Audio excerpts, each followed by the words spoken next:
HMPV virus को लेकर के पाली के बागड़ चिकित्सालय में एहतियात के तौर पर सभी व्यवस्थाएं कर ली गई है ताकि इस तरह का कोई भी केस आने पर मरीज को परेशानी ना हो। और बागड़ अस्पताल के अधीक्षक डॉक्टर एचएम चौधरी ने बताया कि पाली में एचएमपीवी वायरस का कोई केस नहीं आया है, फिर भी अस्पताल में ऑक्सीजन बेड एवं दवाइयों की उपलब्धता निश्चित की जा चुकी है।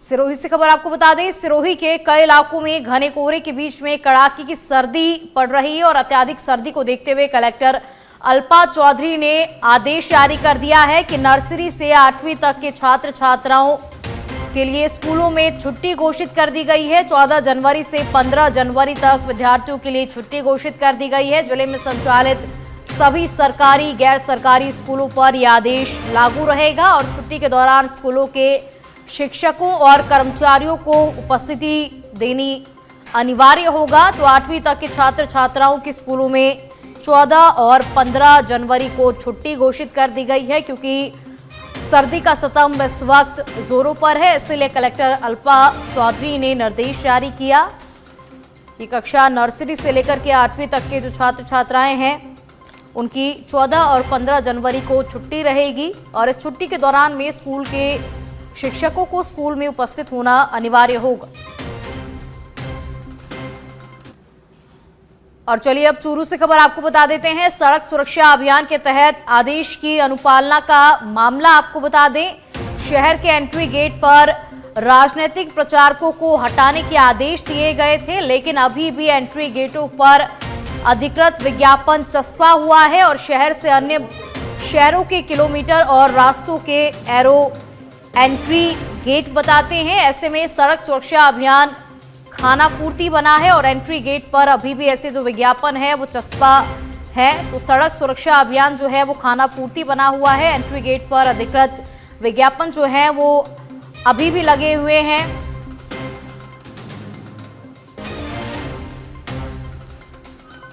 तो एंट्री गेट पर अधिकृत विज्ञापन अभी भी लगे हुए हैं।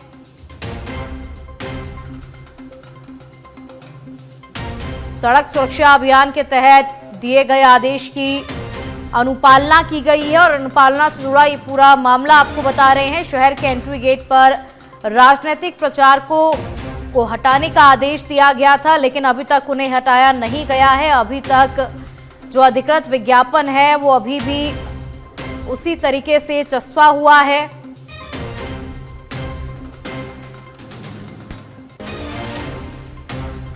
बांसवाड़ा जिले की कालिंजर थाना क्षेत्र के नौगामा गांव में एक साथ 3 मंदिरों में हुई चोरी की वारदात के बाद से सर्व समाज में पुलिस के ढीले रवैये से परेशान होकर के आज पहले रैली और फिर रोड जाम करके प्रदर्शन किया। ग्रामीणों के अनुसार ऐसा कोई दिन नहीं जब रात को चोरी की वारदात नहीं होती हो और बढ़ती चोरी की वारदात से सर्व समाज में भारी आक्रोश जताते हुए कहा कि अगर रोज चोरी की वारदातें होती है तो फिर पुलिस क्या कर रही है।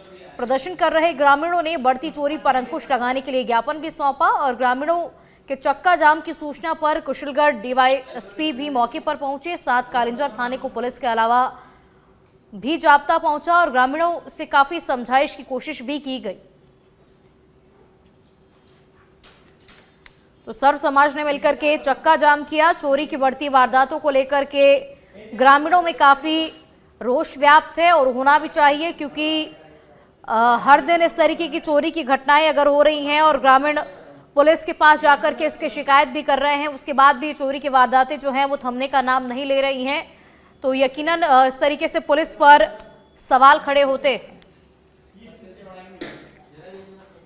प्रयागराज महाकुंभ में मेहंदीपुर बालाजी मंदिर के शिविर का उद्घाटन बालाजी मंदिर अध्यक्ष महंत डॉक्टर नरेशपुरी महाराज द्वारा किया गया। इस दौरान काफी संख्या में महंत के अनुयायी मौजूद रहे और महंत डॉक्टर नरेशपुरी महाराज प्रयागराज महाकुंभ मंदिर द्वारा बनाए गए भव्य शिविर में पहुंचे। वहां पहले से ही बड़ी संख्या में महंत के अनुयायी मौजूद थे, जिन्होंने महंत का पुष्प वर्षा कर भव्य स्वागत किया और माला एवं शॉल उड़ा करके उनका अभिनंदन किया। इस दौरान महंत महाराज ने बालाजी मंदिर के भव्य शिविर का दीप प्रज्वलित कर विधिवत शुभारंभ किया। आपको बता दें कि मेहंदीपुर बालाजी महाराज मंदिर द्वारा बनाए गए शिविर में महाकुंभ में आने वाले श्रद्धालुओं को रहने, खाने और सर्दी के बचाव के बेहतर प्रबंध किए गए हैं, जिससे महाकुंभ में आने वाले श्रद्धालुओं को अधिक से अधिक रहने व खाने की अच्छी सुविधा मिल सके। और महंत महाराज ने बालाजी मंदिर से बड़ी मात्रा में खाद्य सामग्री और गर्म कंबल महाकुंभ में वितरण करने के लिए भेजे हैं, और जिसे विश्व हिंदू परिषद द्वारा महाकुंभ में वितरण किया जाएगा। और राजस्थान सरकार की तरफ से महाकुंभ में लगाए गए शिविर में भी महंत द्वारा बड़ी मात्रा में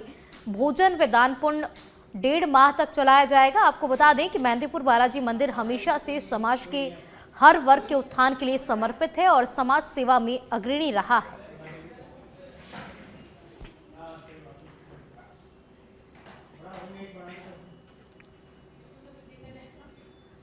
सिरोही के शिवगंज से बड़ी खबर आपको बता दें, शहर में खुलेआम चाइनीज मांझा बिक रहा है। कलेक्टर के आदेशों की शिवगंज में धज्जियां उड़ाई जा रही हैं। कलेक्टर ने आदेश दे दिया, लेकिन उसके बाद भी खुलेआम चाइनीज मांझा बेचा जा रहा है। कलेक्टर ने 23 दिसंबर को आदेश जारी किए थे कि प्रतिबंधित चाइनीज मांझे की बिक्री पर कार्रवाई करने का निर्देश दिया था, लेकिन उपखंड प्रशासन की लापरवाही के चलते चाइनीज मांझे पर लगाम नहीं लगी और शहर के बाजारों में खुलेआम चाइनीज मांझे की बिक्री हो रही है और कार्रवाई के नाम पर महज खानापूर्ति कर रहे हैं शिवगंज के एसडीएम। आखिर प्रशासन चाइनीज मांझा को लेकर के क्यों गंभीर नहीं है? जहां प्रशासन के द्वारा की गई चेकिंग पर अवैध मांझा मिला। एनिमल हेल्प रेस्क्यू टीम संचालक महिपाल रावल मई टीम ने पतंग व्यवसाय के पास की दुकान में वॉशिंग मशीन के अंदर अवैध मांझा जो छुपा कर रखा गया था उसे पकड़ा और टीम के द्वारा पुलिस को इस बात की सूचना दी गई, लेकिन मौके पर अभी तक भी पुलिस नहीं पहुंची है। तो कलेक्टर के आदेश के बाद भी उसके आदेशों की अवहेलना की जा रही है और लगातार खुलेआम चाइनीज मांझा बेचा जा रहा है। जब टीम के लोग वहां पहुंचे तो वॉशिंग मशीन के अंदर अवैध चाइनीज मांझा छुपाया हुआ था और इसकी सूचना पुलिस को दी गई, लेकिन मौके पर पुलिस भी नहीं पहुंची और कलेक्टर के आदेशों की लगातार अवहेलना की जा रही है। प्रतिबंधित चाइनीज मांझे की बिक्री पर कार्रवाई नहीं की जा रही है। बाजार में खुलेआम चाइनीज मांझे की बिक्री हो रही है और इस चाइनीज मांझे से न सिर्फ मनुष्यों को बल्कि पशु पक्षियों को भी इससे खतरा है। इसको लेकर के कलेक्टर ने आदेश भी जारी किया, लेकिन कलेक्टर के आदेशों की सरेआम धज्जियां उड़ाई जा रही हैं। कलेक्टर ने 23 दिसंबर को आदेश जारी किए थे कि चाइनीज मांझे की बिक्री पर रोक लगाई जाए और जो भी व्यक्ति या व्यापारी चाइनीज मांझा बेचता हुआ अगर पकड़ा गया तो उस पर कार्रवाई की जाएगी। लेकिन उसके बाद भी कलेक्टर के आदेश की धज्जियां उड़ाई जा रही है, आदेशों की पालना नहीं की जा रही है और लगातार खुलेआम चाइनीज मांझा बेचा जा रहा है। तो प्रतिबंधित चाइनीज मांझे की बिक्री पर कार्रवाई नहीं हो रही है और बाजार में खुलेआम चाइनीज मांझे की बिक्री हो रही है। शहर के बाजारों में खुलेआम चाइनीज मांझा बेचा जा रहा है और कार्रवाई के नाम पर महज जो शिवगंज के एसडीएम है वो खानापूर्ति करते हुए नजर आ रहे हैं। आखिर प्रशासन चाइनीज मांझे को लेकर के गंभीर क्यों नहीं है? तो प्रशासन के द्वारा जब चेकिंग की गई तो अवैध मांझा मिला, अवैध चाइनीज मांझा मिला। वॉशिंग मशीन में अवैध चाइनीज मांझे को छुपाया गया था। तो कलेक्टर के आदेशों के बाद भी लगातार धज्जियां उड़ाई जा रही है, आदेशों की पालना नहीं की जा रही है।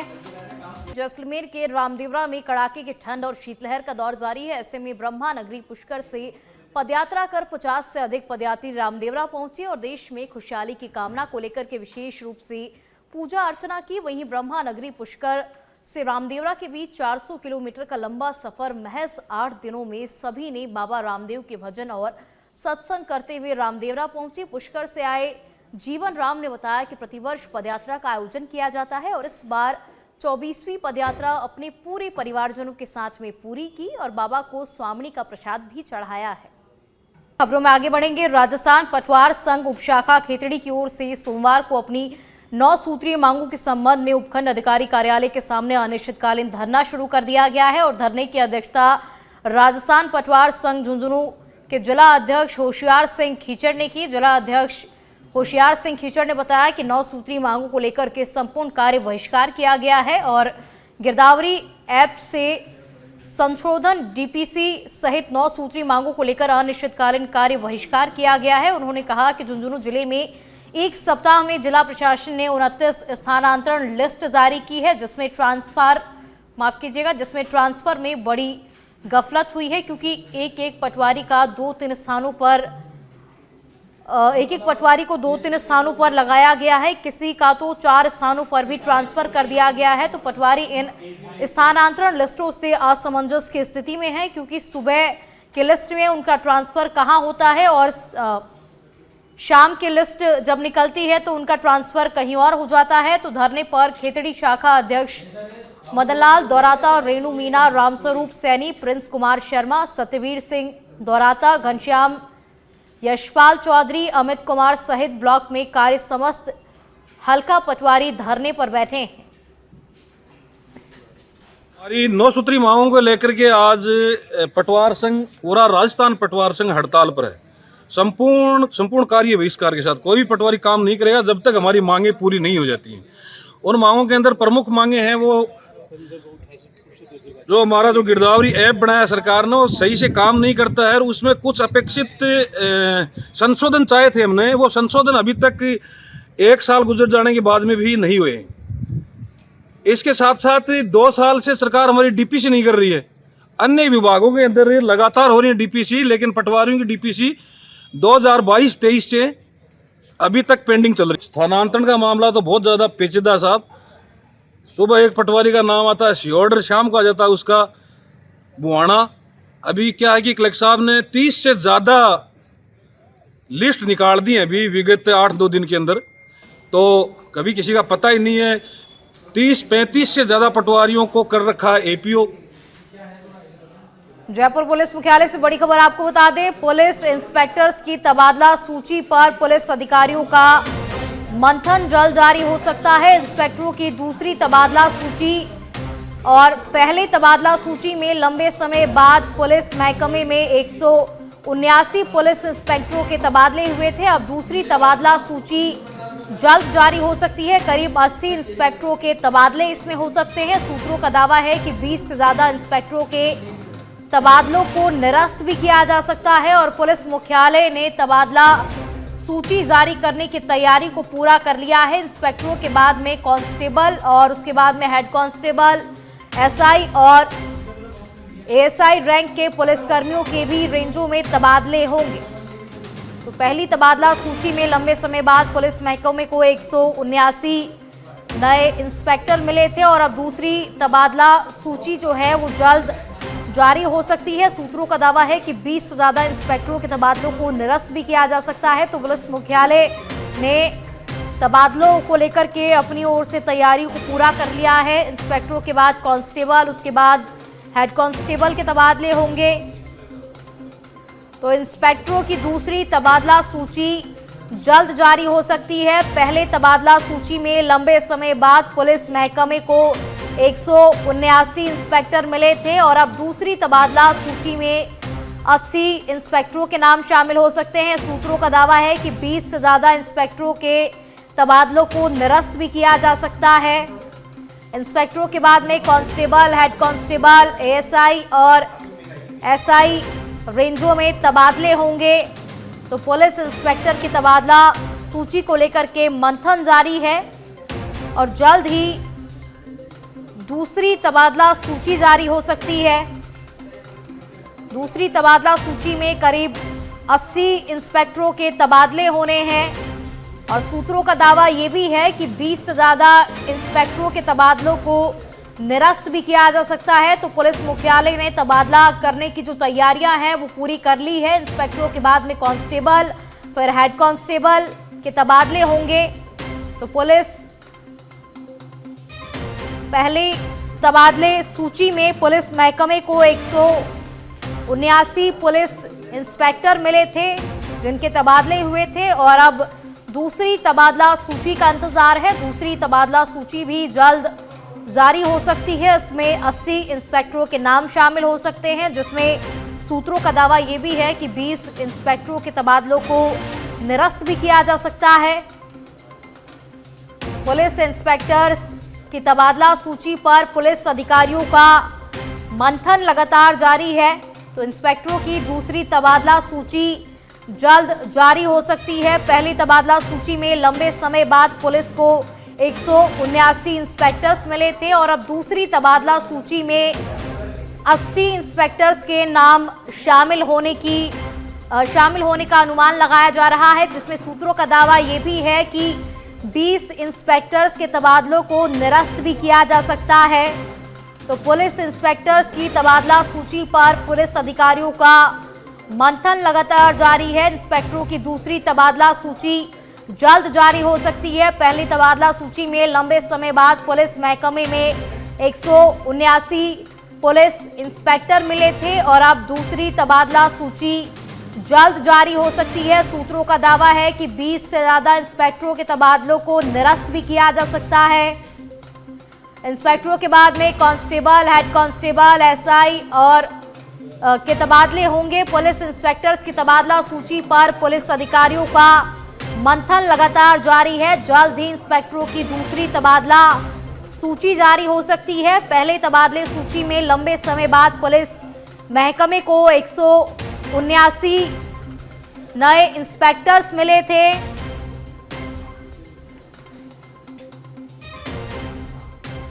पदमपुर श्रीगंगानगर मार्ग पर सड़क हादसे से जुड़ी बड़ी खबर आपको बता दें। 33 ML गांव के एक ही परिवार के तीनों मृतक बताए जा रहे हैं। हादसे में एक महिला सहित 2 पुरुषों की भी मौत हो चुकी है और सभी मृतक शोक व्यक्त करने के लिए पंजाब जा रहे थे। लोहड़ी के पर्व के दिन मृतकों के घर में मातम छाया हुआ है। सीओ संजीव चौहान भी पदमपुर CHC पहुंचे। सीओ ने घायलों से मुलाकात की। जीरो विजिबिलिटी में ओवरलोड वाहन चालकों को लेकर के सीओ ने हिदायत भी दी है, क्योंकि अभी सर्दी बहुत ज्यादा पड़ रही है। सर्दी का सितम जोरों पर है, इसकी वजह से विजिबिलिटी बिल्कुल ना के बराबर है। इसीलिए वाहन चालकों को हिदायत दी गई कि वाहन को सही तरीके से चलाएं।